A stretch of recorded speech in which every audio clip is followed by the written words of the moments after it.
감사하게 찬송합시다. 즐겁도다 이날 세세의 할말 사망 권세 깨고 하늘이 열려 죽은 자가 다시 살아나와서 생명의 주 예수 찬송하도다.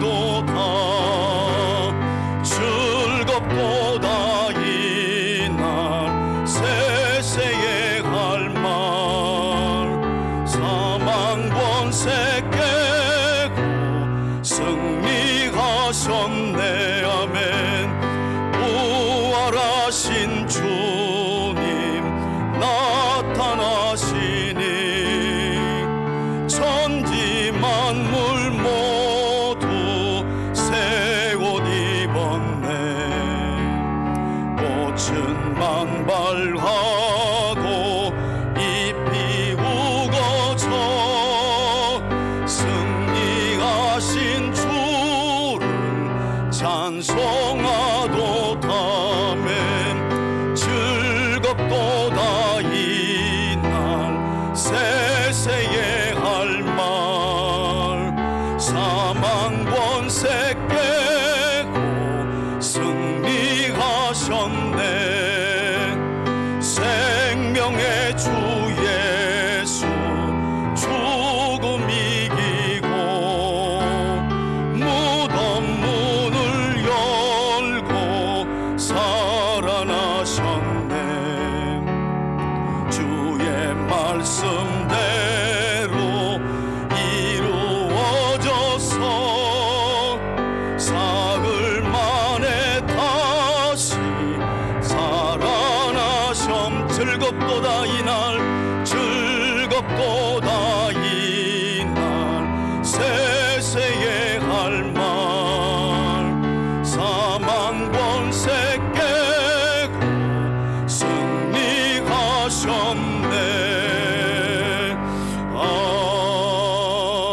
아멘. 오늘은 살아있는 자의 하나님이라는 제목을 가지고 부활절을 맞아 우리 마태복음 22장 23절로 33절의 말씀을 함께 나누려고 합니다.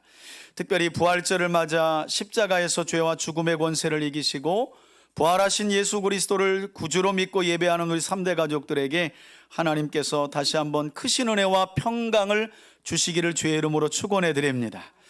여러분, 부활절 절기를 맞아 오늘 우리가 함께 살펴볼 하나님의 말씀은 구세주로 오신 예수님께서 누가복음에 보면 30살쯤 되셨을 때 시작하신 공생의 3년의 마지막 한 주간에 있었던, 조금 더 구체적으로 설명드리면 그 한 주간을 우리가 고난주간이라고 부르는데, 그 고난주간 둘째 날 있었던 사두개인들과의 논쟁을 설명하고 있는 말씀이 바로 오늘 우리가 함께 살펴볼 마태복음 22장의 말씀입니다. 신약 성경인 마태복음 21장에 따르면 오늘 본문 바로 앞선 21장에 따르면 종료주일 우리 예수님은 스가랴 선지자의 예언을 따라 겸손하게 나귀를 타고 예루살렘 성으로 입성하셨습니다. 그리고 그 다음 날인 고난주간 첫째 날, 보통 월요일이라고 말하는데, 이 첫째 날 예수님은 어떤 행적을 남기셨느냐? 만민이 기도하는 집으로 세워놓은 예루살렘 성전이 강도의 소굴이 된 것에 대해 분개하시며 환전하고 비둘기 파는 장사꾼들의 상을 어떻게 해요? 뒤엎어버리셨습니다. 그리고 둘째 날에는 율법교사 역할을 했던 바리새파 사람들과 예수님 당시 정치가들이었던 헤롯 당원들이 합세하여 예수님을 고발하기 위해 세금 문제를 가지고 예수님을 시험했는데, 이때 예수님은 아주 명쾌하게 가이사의 얼굴이 담겨진, 곧 가이사의 형상이 담겨진 은전으로 만들어진 데나리온을 가리키며, 황제의 형상이 담겨진 데나리온은 황제에게 가져다 주면 될 것이고, 그러나 너희는, 하나님의 형상이 담겨져 있는 너희는 너희 안에 하나님의 영상이 담겨져 있으니 너희의 삶을 온전히 하나님께 바치라 라는 아주 지혜로운 말씀을 가지고 변론하시며 그들의 시험을 이겨내셨습니다. 자, 이렇게 바리새파 사람들과 헤롯 당원들이 하나가 되어서 예수님을 시험하고 올무에 빠뜨리려고 했으나 실패하자 당시 바리새인들과는 대척점에 있었던 또 다른 종파 사람들이 예수님을 찾아와서 시험하게 되는데, 그들은 아주 현세적일 뿐만 아니라 정치적으로는 친로마 성향을 가지고 있었던, 한번 따라합시다, 사두개인. 여러분, 이 사두개라는 말이 어디서 나왔냐면 사무엘 하서를 보면 다윗 시대 때에 새로운 제사장으로 사독 계열이 세워집니다. 레위 지파를 따라 사독 계열이 제사장직을 감당하게 되는데, 바로 이 다윗 시대 때 사독 계열이 세워지면서부터 유대는 계속해서 이 사독의 후예들이 제사장직을 감당해요. 그래서 예수님 당시에 이들은 실제로 사독의 후예인지는 알 수 없어요. 그러나 어느 순간 나타나서 우리야말로 다윗 시대의 제사장으로 세워진 사독의 후예다라고 말해서 사독가이 이렇게 부른 거예요. 사독가이. 그 말이 우리 성경에 사두개인 이렇게 기록이 된 것입니다. 그래서 프라이드가 얼마나 많았겠어요. 예수님 당시에 제사장의 직무를 감당했고 우리야말로 다윗 시대에 세워진 사독의 후예들이다 라고 주장하면서 성전에서 제사장직을 감당했던 사람들이 바로 이 사독의 후예들이었는데, 이들이 나타나서 예수님을 또다시 시험하게 된 것입니다. 여러분, 그런데 이들의 믿음은 오늘날로 보면 우리와 좀 많이 다릅니다. 예수님 당시에 여러 유대교의 종파의 색깔을 비교해도 사두개인들의 신앙은 좀 달라요.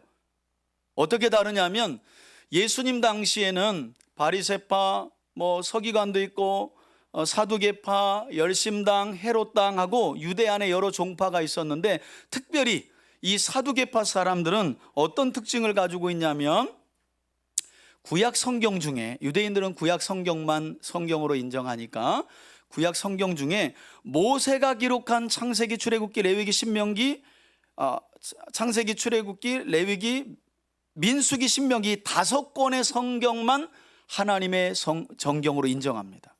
나머지 여호수아부터 시작되는 역사서 인정하지 않아요. 그러니까 오로지 모세 오경만을 유일한 하나님의 말씀으로 인정하며 믿는 그룹이 바로 사독가이라고 불리는 사두개인들이었어요. 뿐만 아니라 이들은 천사나, 여러분들의 신앙하고 한번 비교 보세요. 천사나 내세나 영생이나 부활을 믿지 않습니다. 그러다 보니까 매우 현세적인 사람들이에요.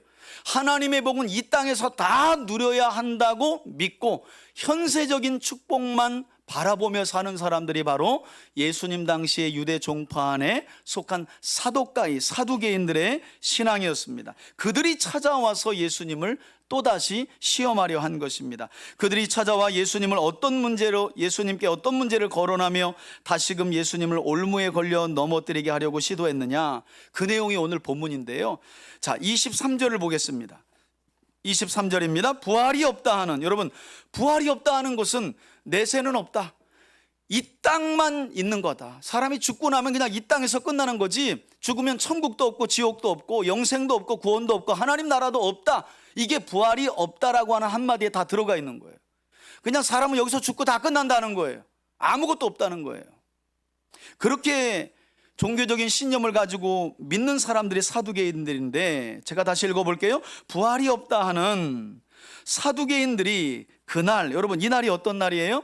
바리새파 사람들과 헤롯 당원들이 예수님을 세금 문제로 시험하려다가 실패한 그날이에요. 아마도 이들은 아유, 저런 들떨어진 놈들, 예수 하나 그래 올무에 걸려 넘어뜨리지 못하게 하여 저렇게 실패하는가 하고 자기들이 와서 이번에는 단단히 마음 먹고 예수를 책잡고 올무에 걸려 넘어지게 하려고 온 거예요.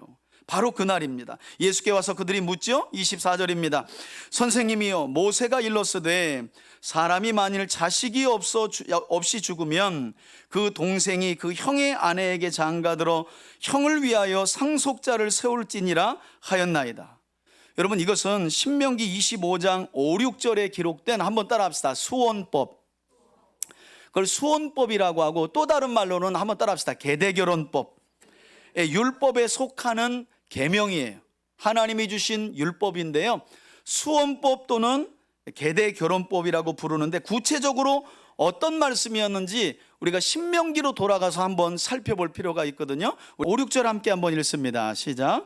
형제들이 함께 사는데 그중 하나가 죽고 아들이 없거든 그 죽은 자의 아내는 나가서 타인에게 시집가지 말 것이요, 그의 남편의 형제가 그에게로 들어가서 그를 맞이하여 아내로 삼아 그 남편의 형제된 의무를 그에게 다 행할 것이요, 그 여인이 낳은 첫 아들이 그 죽은 형제의 이름을 잊게 하여 그 이름이 이스라엘 중에서 끊어지지 않게 할 것이요.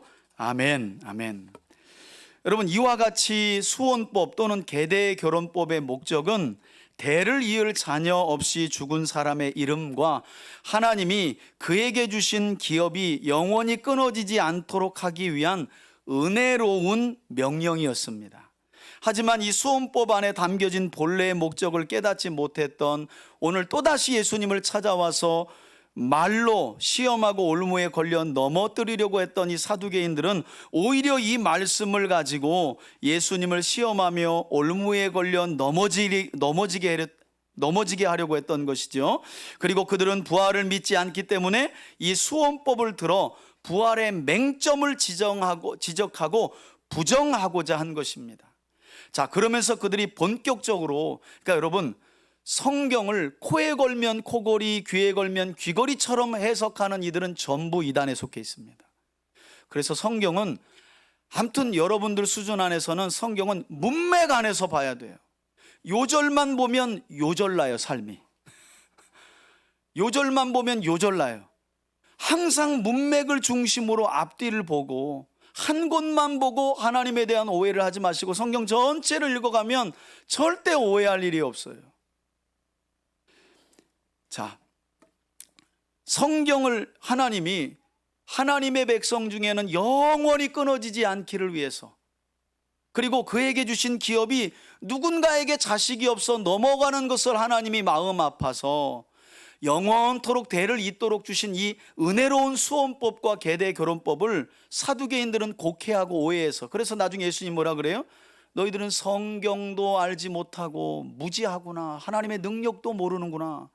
여러분, 이 말은 성경 모르면 일생에 무지하고 무능력으로 살 수밖에 없다는 충격적인 말씀이세요. 그런데 이들이 누구였다는 거예요? 목회자. 예수님 당시에 성전에서 제사를 집례하는 사람들이었어요. 충격적이죠. 하나님의 말씀을 마치 이단처럼, 하나님은 주의 백성 중에 그 이름이 끊어지지 않도록, 왜? 하나님이 그에게 땅을 기업으로 주셨는데 이 사람이 자식이 없으면 이 땅은 결국 누군가에게 넘어가는 거예요.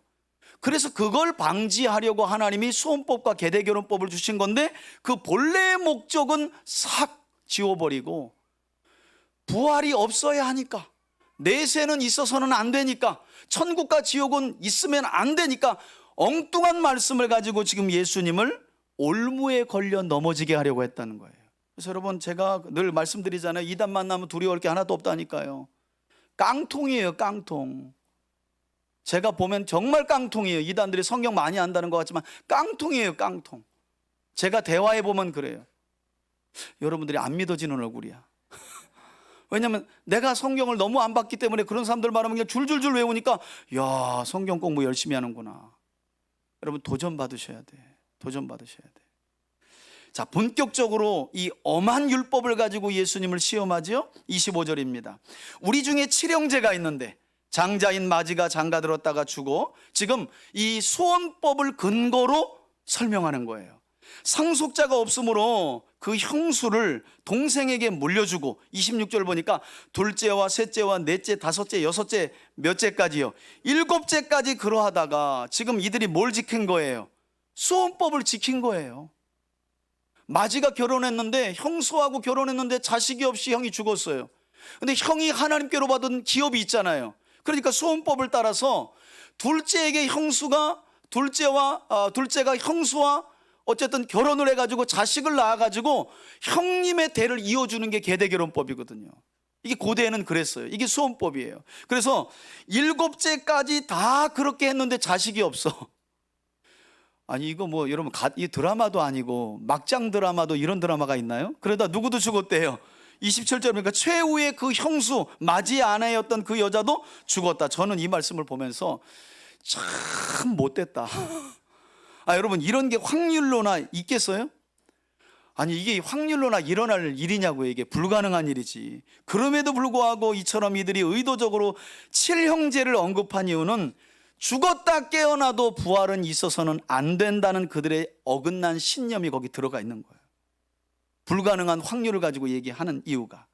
자, 사두개인들은 이렇게 거의 불가능에 가까운 상황을 억지로 만들어 놓고 마지막 회심의 카드로 28절에서 예수님을 향해 어떤 질문을 던져요?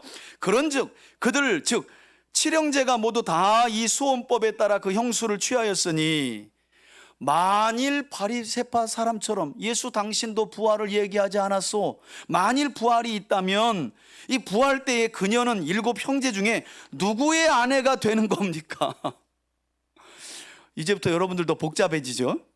지금 마지부터 7째까지 형수를 다 아내로 취했는데 부활 때에는 과연 그러면 이 형수는 첫 번째 결혼한 큰형님의 아내가 되는 건지, 둘째 아내가 되는 건지, 아니면 마지막 7째 아내가 되는 건지, 이렇게 예수님께 질문을 던진 거예요. 여러분 이들이 예수님께 던진 이 질문의 핵심은 결국 절대로 아까도 말씀드렸지만 내세나 영생 이나 부활이 있어서는 안 된다는, 그리고 불합리하다는 주장이 이 안에 들어가 있는 것인데, 동시에 결국 내세 없이 이 세상 모든 것으로 끝나야만 그들이 그들의 불의한 삶에 대한 심판을 받지 않게 될 것이라는 어긋난 신념이 여기에 들어가져 있는 거예요. 여러분 불신자들이 왜 천국과 지옥을 싫어합니까? 있으면 안 되는 거예요. 왜? 내가 내 인생 내 마음대로 이 땅에서 살고 끝나야 되는 거지. 그러니까 기독교인들을 향해 불신자들은 기본적으로 기분 나쁠 수밖에 없는 거예요. 왜? 내세를 보면서 우리가 양보도 하잖아요. 영원한 천국이 있으니까 자존심도 좀 숙이죠. 어떨 때는 물질적인 손해도 감수하면서 양보해요. 내가 하나님 때문에 참는다. 근데 그게 은혜로운 모습으로도 보여지지만 많은 경우 불신자들에게는 그것이 여러분 그래서는 안 될 일로 보여진다는 거. 왜? 천국과 내세가 있으면 그들에게 안 되는 거예요. 사두개인들의 입장이 바로 그런 거예요. 단순히 그냥 내세가 있으면 안 된다, 부활을 믿지 않는다, 영생은 없는 거다 라고 말하는 게 아니라 그 근본적인 마음의 중심에는 내가 내 인생 내 주인대로 멋대로 살다가 죽겠다는 거예요. 불의하게 살아도 이 땅에서의 삶만 잘 먹고 잘 살면 된다는 신념이 이 안에 들어가 있는 거예요. 그래서 부활을 부정하는 겁니다. 이런 어긋난 신념이 지금 이 말도 안 되는 확률적으로도 불가능한 질문에 들어가 있는 거예요. 이와 같이 불행하게도 사두개인들은 부활 이후에 있게 될 내세의 삶도 이처럼 지극히 현세적으로만 생각했다는 거예요. 여러분 과연 내세에도 결혼이 있을까요? 우리가 들어가서 살게 될 영원한 하나님 나라의 질서가 이 땅에서 우리가 살아가면서 지키는 모든 질서와 똑같을까요? 이것이 바로 현세에만 집중하며 살아가는 사두개인들의 오류였어요. 오류. 그러니까 천국 가도 여기서 작동되는 원리와 방법이 거기서도 다 통하겠지, 그냥 마냥 이렇게 생각하는 거예요. 문제는 이들이 성직자였다는 거예요. 그냥 어떻게 해서든지 이 땅에서만 잘 먹고 잘 살고 성공하고 부자 되고 이러면 장땡이다, 이게 하나님의 축복의 전부다, 내세도 없고 천국도 없고 부활도 없다, 이렇게 믿었던 사람들이 예수님 당시에 제사를 집례했던 성직자들이었다니까요. 그러니 그 시대가 얼마나 어두웠겠어요. 그러니 예수님이 성전에 들어가서 상을 뒤 엎어버리실 만한 했던 거죠. 그래서 유대 역사가 요세푸스의 기록에 보면 예수님 당시에 이 에세네파라는 또 다른 종파에 속한 사람들은요, 저런 사두개인들이 집례하는 예배와 성전은 마귀의 소굴이다 하고 아예 예루살렘과 예루살렘 성전을 떠나서 광야에서 공동체를 이루어 가지고 성경을 필사해 가며 금식하고 노동을 해 가며 살아갔다고 그래요. 저런 자들이 성전에서 제사를 집례한다면 하나님은 저기 계시지 않는다. 이런 면에서는 예수님과 동일한 맥을 같이 한 거죠. 아예 그래서 저 마귀들이 차지한 성전에는 우리가 제사 드리지 않겠다 하고 아예 광야로 나가버렸어요. 이 사람들은 결혼도 안 했고요, 성경 필사하고 금식하면서 그냥 자연적으로 소멸됐어요. 왜? 결혼을 안 했으니까. 고아들을 데려다가 성경을 가르치고 음식을 먹이기는 했지만 자연적으로 그러다 보니까 소멸했어요. 이런 기록이 요세푸스의 책에 기록이 되어 있습니다. 여러분, 부활을 통한 내세를 부정하고 부인하는 사두개인들의 주장이 그간 예수님이 공생애 3년을 보내며 하셨던 말씀과 얼마나 큰 차이가 있는지 부활에 관한 측면만 한번 우리가 세 구절만 찾아서 볼까요? 우리 먼저 마태복음 16장 21절입니다. 앞에 보시고 함께 읽습니다. 시작. 이때로부터 예수 그리스도께서 자기가 예루살렘에 올라가 장로들과 대제사장들과 서기관들에게 많은 고난을 받고 죽임을 당하고 제3일에 살아나야 할 것을 제자들에게 비로소 나타내시니 아멘. 우리 이어서 한 군데 좀 찾아봅시다. 마태복음 17장 22절 23절입니다. 함께 읽습니다. 시작. 갈릴리에 모일 때에 예수께서 제자들에게 이르시되 인자가 장차 사람들의 손에 넘겨져 죽임을 당하고 제3일에 살아나리라 하시니 제자들이 매우 근심하더라. 아멘. 마지막으로 한 군데만 더 찾아보겠습니다. 마태복음 20장 18절로 19절입니다. 함께 읽습니다. 시작. 보라, 우리가 예루살렘으로 올라가노니 인자가 대제사장들과 서기관들에게 넘겨짐에 그들이 죽이기로 결의하고 이방인들에게 넘겨주어 그를 조롱하며 채찍질하며 십자가에 못 박게 할 것이나 제3일에 살아나리라. 아멘. 여러분, 예수님이 예루살렘 입성하기 전에 제자들에게 이처럼 3세판 3번이나 십자가에서 죽으실 것과 무엇을요? 다시 살아나리라. 뭐에 대한 약속이에요? 부활에 대한 약속을 이처럼 3번이나 강조하시면서 말씀하신 거예요. 이는 부활을 부인하며 하나님의 심판을 통해 정해지는 내세를 부정하고 오로지 이 땅에서의 현세적인 축복만을 추구하는 사도기인들의 잘못된 주장과 정면으로 대치되는 말씀이죠. 그러나 예수님은 이렇게 말씀하셨다는 거예요. 안타까운 사실은 이제 여러분 잘 들으셔야 돼요. 오늘날 깨어있는 신학자들과 목회자들이 오늘날 한국교회의 종파와 성도들의 신앙 성격을 2000년 전으로 데리고 가서 유대 종파 안으로 나눠본다면 우리 한국교회 성도들의 지금 신앙의 현재 형태는 어느 종파와 가깝느냐? 본래 우리 장로교라면 바리새파 교리에 가까워야 돼요. 2000년 전으로 간다면. 그런데 아이러니하게도 모든 대부분의 신학자들과 목회자들은 오늘날 한국교회 교인들은 2000년 전 예루살렘에 있었던 사두개인들의 신앙과 거의 흡사하다라는 지적을 합니다. 이걸 우리가 충격적으로 받아들여야 돼요. 여러분, 지금 여러분들 마음에 얼마나 영생, 구원, 부활 정말 마음에 확신하고 이 땅이 영원하지 않을 것을 믿고 영원한 하나님 나라의 기업으로 우리에게 주어진 천국을 얼마나 소망하며 살아가고 있는지, 그래서 우리가 돌아봐야 된다는 거예요. 우리가 속담에도 개똥밭에 굴러도 이생이 낫다고. 여러분, 그게 그냥 불신자들의 속담이 아니라 이미 교회 공동체 안에 들어와서 깊이 뿌리 박혀 있는, 그래서 어디 큰 교회 가보세요. 작은 교회도 마찬가지예요.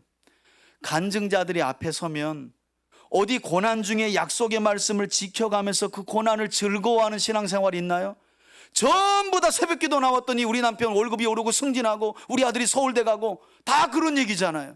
그게 여러분 2000년 전 이스라엘 땅에서 사두개인들이 이스라엘 백성들에게 가르쳤던 신앙들이에요. 지극히 현세적인 축복만 추구하고 여기에서 잘 되는 것이 마치 하나님께 큰 인정받은 것처럼, 제가 볼 때는 그렇지 않아요. 매우 위험한 생활이에요. 오히려 이 땅에서 높은 자리에 있던 사람들, 천국에 가서 계실지 모르겠지만 계시다면 가장 낮은 자리에 계실 수 있어요. 이게 천국의 패러독스예요. 역설적인 하나님 나라의 진리예요, 진리. 문제는 성직자들이, 예루살렘 성전에서 제사를 집례한다고 하는 자들이 이처럼 성경과 하나님을 모르니 지극히 이 세상의 원리와 방법을 가지고 내세를 그냥 추정했다는 거예요. 내세를 추정했다는 거예요. 이 땅에서 일어나는 그 일들이 거기서도 그대로 일어나겠지, 다 통하겠지. 그렇지 않다는 겁니다. 자, 29절을 보면 예수님은 이처럼 율법인 수언법의 본래 의미를 자의적으로 해석하고 왜곡하는 사두개인들을 향해 말씀하시죠. 29절입니다. 예수께서 대답하십니다. 너희가 무엇도요? 여러분, 그래서 말씀드렸잖아요. 성경을 모르면 부활도 몰라, 영생도 몰라, 하나님의 능력을 모르는 거예요. 요한복음 5장 39절에 보니까 너희가 성경에 영생이 있는 줄 알고 성경을 연구하거니와 이 성경은 나 예수 그리스도에 대하여 증언하고 있는 바라고 우리 주님이 말씀하세요. 성경을 모르면, 여러분, 하나님 말씀을 모르면 하나님을 모르고 하나님 안에 있는 모든 능력도 모르고 살아가는 겁니다.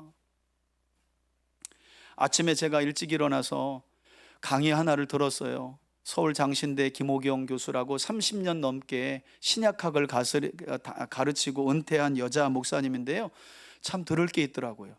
뭐라고 하냐면, 이분이 한국교회 안에서 은퇴하고 나서 내가 30년 동안 성경을 그래도 신약을 가르쳤는데 어떻게 하면 한국교회가 오해나 왜곡 없이 성경을 좀 바르게 읽어낼 수 있을까 했을 때 첫 번째로 목회자들에게 한 이야기가 뭔지 아세요? 성도들을 문맹으로 여기지 말라는 거예요. 성도들을 바보로 여기지 말라는 거예요. 성도들을 문맹으로 여기니까 성경 몇 절 읽어놓고 온갖 예화로 번복해가지고 목사 자기 개인의 신념을 성도들에게 세뇌시키고 성경이 아닌 것들을 따라가게 만들고 자기 성공의 도구로 일삼는 그 이야기를 하시는 거예요. 제가 동감했어요. 아니, 지금 모두가 다 기본적으로 대학을 나오는데, 그리고 성경을 얼마든지 읽을 수 있고 여러 가지 번역본들이 있어서 성경을 성도들이 알고 있는데 그냥 다 바보로 만드는 거예요. 그래서 뭐라고 하냐면, 첫 번째, 목회자들이 성도들을 문맹으로 여기지 말래요. 그래서 그냥 몇 마디 읽어놓고 이 얘기했다 저 얘기했다가 정치 얘기했다가 예화했다가 웃겼다가 울렸다가 그렇게 하지 말라는 거예요. 본연 말씀의 의도를 바르게 가르치면 성도들은 당연히 마음과 뜻과 힘을 다해 하나님을 사랑하게 되고 교회 공동체를 위해 헌신하게 되고 물질도 아낌없이 하나님께 드린다는 거예요. 이걸 거꾸로 하는 게 문제라는 거예요. 저는 이게 여자 목사님 입에서 그냥 막 나와가지고 이제 깜짝 놀랐어요. 그러면서 하는 말은, 내가 교수로 있었지만 내가 성경을 연구하고 얻은 이걸 다 말할 수 없다는 거예요. 제가 그것도 이해가 가요. 그걸 다 말하면 교수직을 못해. 그 교단에 있는 목사들이 가만둬요? 저거 끄잡아내려, 교수 자격 없다고 이런 얘기를 하는 거죠. 그러니까 은퇴하고 나니까 이제 학교에서 받을 녹이 없으니까 자유롭게 말하는 거예요.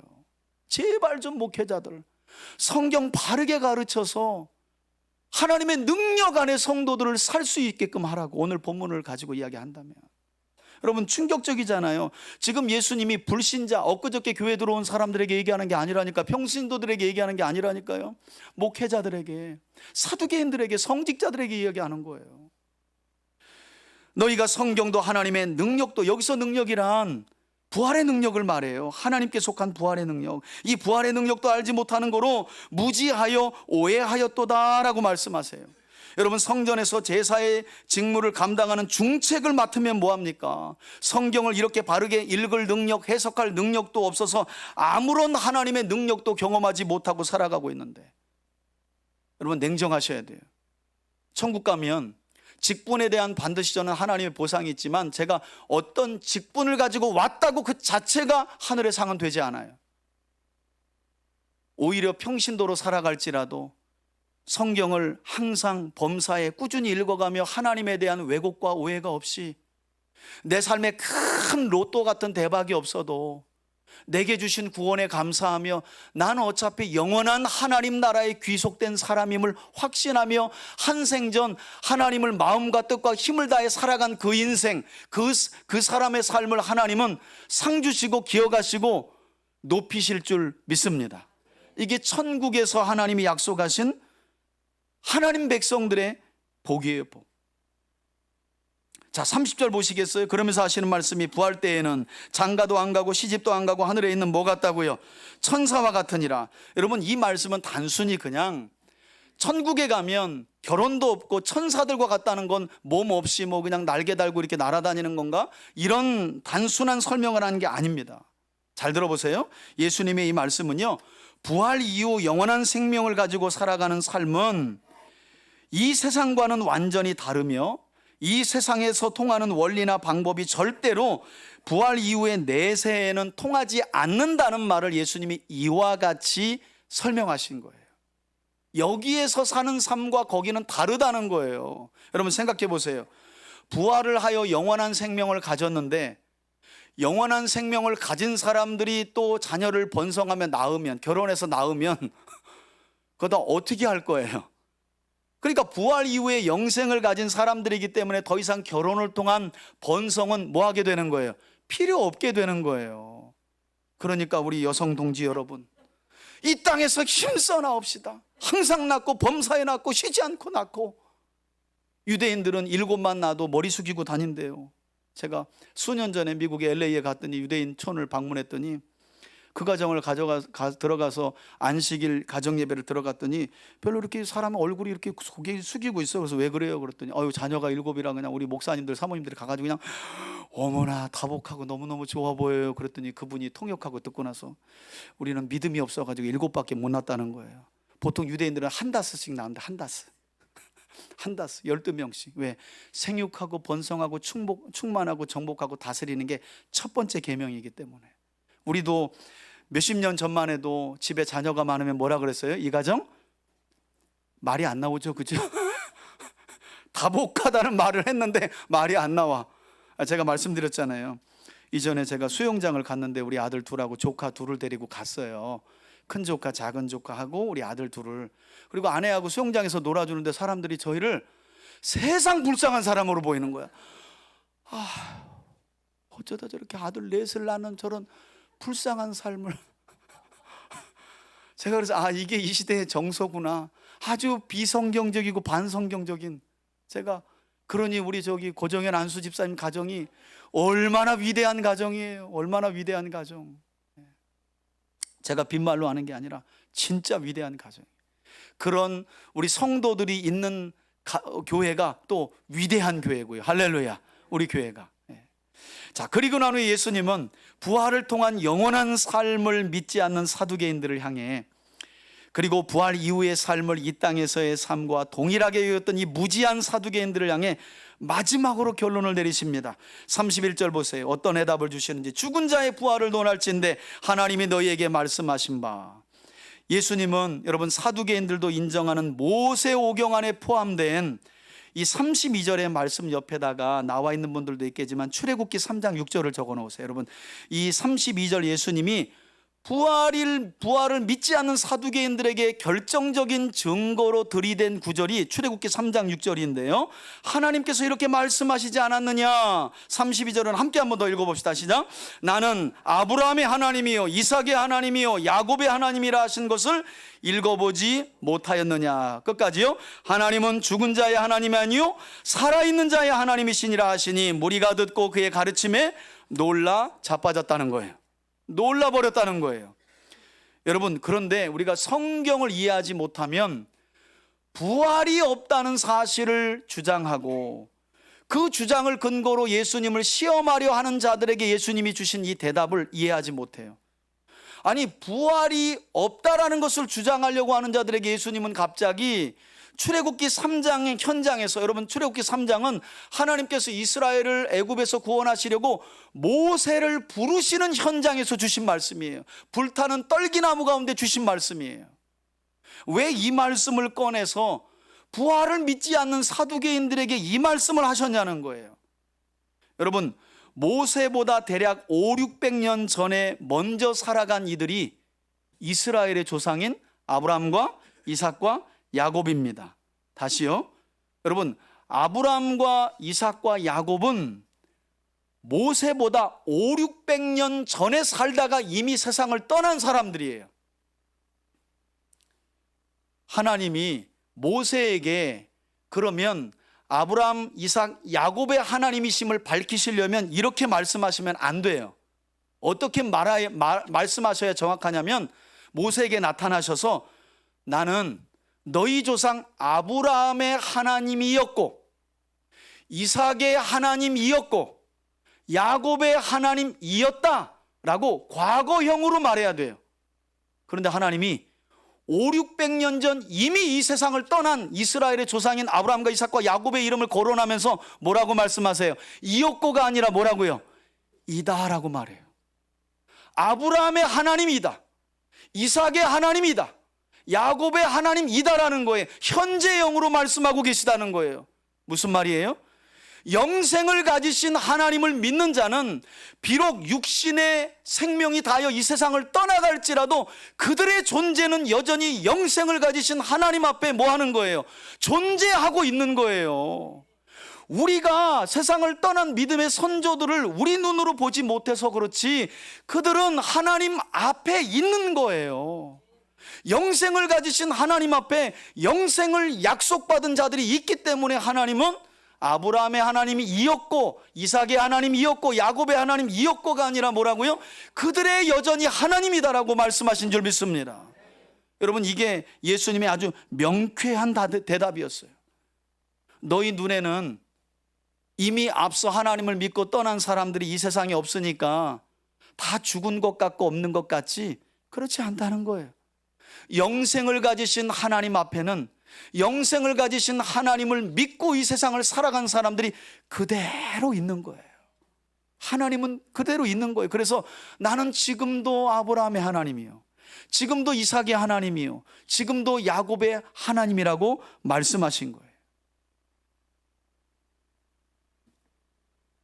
여러분, 예수님은 이처럼 명쾌한 대답으로 부활을 부인하고 부정하는 사두개인들의 시험과 올무를 벗어나신 것입니다. 저는 우리 3대 가족 모두가 아브라함과 이삭, 야곱뿐만 아니라 하나님과 예수 그리스도를 믿어 구원받은 후에 이 세상을 떠난 모든 시대의 모든 성도들 역시 지금 이 시간도 영원하신 하나님 앞에 영원한 존재로 몸의 부활을 기다리며 함께 존재한다는 사실을 저와 여러분들이 확신하길 바라고요. 그래서 성도들의 죽음을 죽었다 말하지 않고 뭐라 그래요? 잠잔다 이렇게 말하죠. 뿐만 아니라 이 크고 놀라운 하나님의 약속 안에 중요한 건 아브라함과 이삭과 야곱만 살아있는 게 아니라 때가 되어 주님의 재림 전 우리가 세상을 떠나가게 되더라도 우리의 존재도 영생을 가지신 하나님 앞에 영원토록 그분과 함께 있게 될 것이라는 거, 그 부활과 영생의 소망을 가지고 믿음 안에 살아가는 저와 여러분들이 되시길 바라고, 그러니까 여러분 좀 양보하며 사랑하며 삽시다. 우린 돈으로 구할 수 없고 살 수 없는 거 주님이 값없이 주셨잖아요. 이 땅이 끝이 아니잖아요. 저는 이렇게 영원한 하나님의 나라를 소망하며 살아가는 우리 3대 가족들이 되시길 예수님의 이름으로 축원합니다. 이제는 우리 주 예수 그리스도의 은혜와 하나님 아버지의 크신 사랑과 성령의 교통하심이 오늘 말씀을 통해 우리에게 은혜를 주시고 우리가 믿는 하나님이 살아있는 자의 하나님이심을 알게 하실 뿐만 아니라 성례 예식을 통해 우리의 죄를 위하여 죽으시고 부활하심으로 영원한 생명과 부활의 소망을 주신 그리스도 예수를 구주와 하나님으로 믿으며 그분의 말씀을 따라 살아가기로 결단하고 소망하는 우리 교우들 머리머리 위에, 저들의 가정과 기업 위에 이제로부터 영원토록 함께 계실지어다. 아멘.